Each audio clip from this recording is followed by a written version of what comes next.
నమస్తే పెద్దయ్యనా. Madam uncle వినపడుతుందా? వినపడతాయి, ఆసనం పెట్టలేడు. నమస్కారం గురించి కాదు, మామూలుగా వినిపిస్తుందా? వినిపిస్తుంది. మీ పేరేంటి? రాధా. ఓకే, మీ పేరు? నా పేరు ఢిల్లీశ్వరరావు మేడం. ఢిల్లీశ్వరరావు గారు, మీకు ఇద్దరికి ఏమైంది? నాకు పెళ్ళి అయిన వరకు పర్లేదమ్మా. ఇంటర్ సెకండ్ ఇయర్ చదువుకోండి మేడం. సరే, నీకు ఆరోగ్యపరంగా ఏమైంది? నాకు అప్పటి నుంచి కాల్ రావు మేడం. ఇంటర్లో నుంచి కాల్ రావా?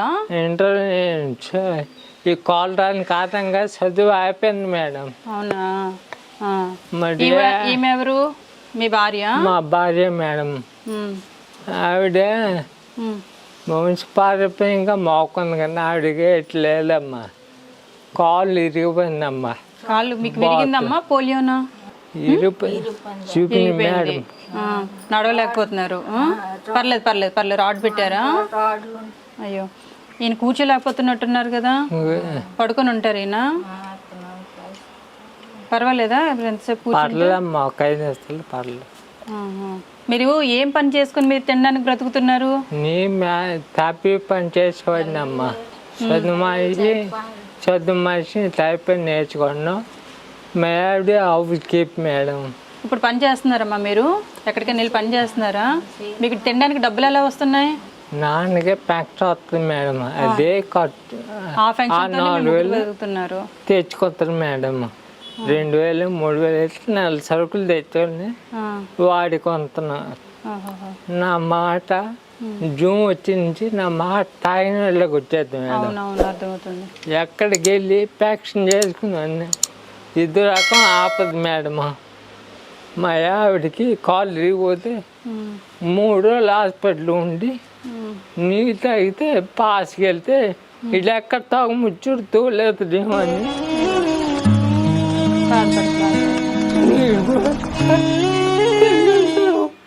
నీళ్ళు తాగుని కాదు కొడుకు కట్టు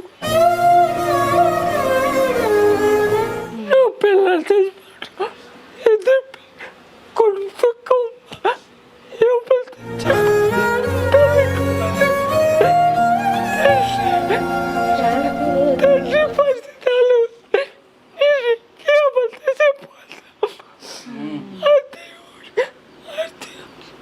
దేవుణ్ణి వీళ్ళందరికీ ముందు నన్ను తీసుకుని అంత నరకం అనిపిస్తుంది మా బొమ్మ మీద. ఎంత నరకం అనిపించుకుంటే బతుకుతాను అంతే. ఎందుకు బతుకు దేవుడు చూడాలమ్మా. మాత్రం పాస్కి వెళ్తే నేనే తీయాల, ట్యూషన్ వెళ్ళి నేనే తీయాల. నా పనులు 2 గంటలు లేచి నా పనులు ముగించుకుంటే నా పనులు చేయలేను మేడమ్మా. కోత లేదు. ఈ బెల్ట్లో ఈ బ్లడ్ ఇచ్చేస్తుంది మేడం. ముడుకులతో నడిచి ముడుకులతో నల్లకి బెల్ట్లు కొనుక్కొని వేసుకున్నామ్మా. కడుపు అయితే ఉంది. నాన్నకి తండ్రికి ఏటెట్టినా కడుపు దుఃఖం, ఏటెట్టినా కడుపులేమల్లమ్మా. అడిగిన చాకరీ నేనే చెయ్యాలా, తప్పదు. నాకే పోతలేదు, నేనే చేస్తాను. పిల్లలు ఉన్నారా మీకు? 2 రోజులు చచ్చిపోతాం. బాబు చచ్చిపోయిన సంవత్సరంకే పాప చనిపోయింది. ఎలా చనిపోయారు? ఈ జబ్బు వల్లే మేడం. ఇంతకీ ఏంటి మీ జబ్బు ఏంటి? మా కాలు మేడం. మీకు కాదు, పిల్లలకి జబ్బు ఏంటి? మాకుంది, పిల్లలకు వచ్చింది. మీకేముంది? జూమ్. ఇది ఒక జబ్బు, వ్యాప్తి అన్నమాట. ఇది ఒక వ్యాధి. కాలు రావు, తుంగలేగలేం. కానీ ఒకటి నరాలు వీక్నెస్.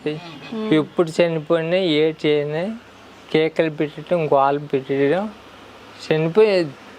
చనిపోయే ముందు బాడీ కొన్ని ఇది చెప్తాను మేడమ్మ. చనిపోయే ముందు మా వ్యక్తిగత మా పాప అయితే 4 రోజులు నిద్ర రానే వాళ్ళ మేడం. ఇంట్లో తొంగని అరుచుకుని చనిపోయింది. బాబుని బాత్రూమ్కి తీసుకెళ్ళాక అతను చనిపోయాడు. పెట్టకంటే అంతే. మేము అంత అవగాహించుకోలేదు. మంచం మీద చనిపోయాడు బాబు. చూసుకోలేదమ్మా. అంకుల్, తాతయ్య చెప్పండి. ఏదో సాయం చెయ్యరా. సాయం? అందుకే వచ్చాను. నా పరిస్థితి ఉంది. మీ వయసు ఎంత పెద్ద అయినా? నా నా వయసు 70 మీద. 70 సంవత్సరాల. మీ సొంత ఇల్లేనా? సొంతమ్మ. సరే, ఇప్పుడు నేను మీకు రేషన్ ఇస్తాను, తీసుకుంటారా? తీసుకుంటాను మేడం. ఇక బియ్యం తెస్తున్నాను, తీసుకోండి.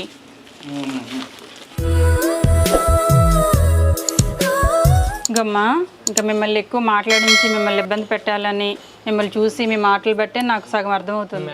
ఇవి 26 కేజీల బియ్యం ఇవి అమ్మా. ఇవి రేషన్, ఇందులో అన్నీ ఉంటాయి. మొత్తం బియ్యం, పంచదార, మీకు నిత్యావసర సరుకులు అన్నీ ఉంటాయమ్మా. కందిపప్పు, చింతపండు అన్నీ ఉంటాయి. చూసుకోండి తర్వాత నేను వెళ్ళిన తర్వాత, సరేనా? మీకమ్మా నైటీలు తెచ్చాను, మీరు నైటీలు వాడుతున్నారు కదా, మీరిద్దరికి లుంగీలు, ఓకేనా? మీరు తీసుకోండి. ఇవి డబ్బులు తీసుకోండి, 5,000 అమ్మా. ఏమైనా మందులకు వాటి ఖర్చు ఉంటే కనుక పెట్టుకోండి. వాటితో ఏం బియ్యం అవి కొనకండి, డబ్బులు వేస్ట్ చేసుకోకండి, ఓకేనా? సరే తల్లి, నేనైతే వెళ్ళొస్తాను. నేను మీకు 2,000 రూపాయలు ప్రతి నెల ఫంక్షన్ మీరు తినడానికి అయితే నేను పంపిస్తాను. ఈలోగా మీకు సెకండ్ ఫంక్షన్ మీ నాన్నగారు కాకుండా వేరే ఫంక్షన్ ఏర్పాట్లు కూడా చేయడానికి ట్రై చేస్తాను మీ పెద్ద మనుషులతో మాట్లాడి. నేను వెళ్ళొస్తానమ్మా.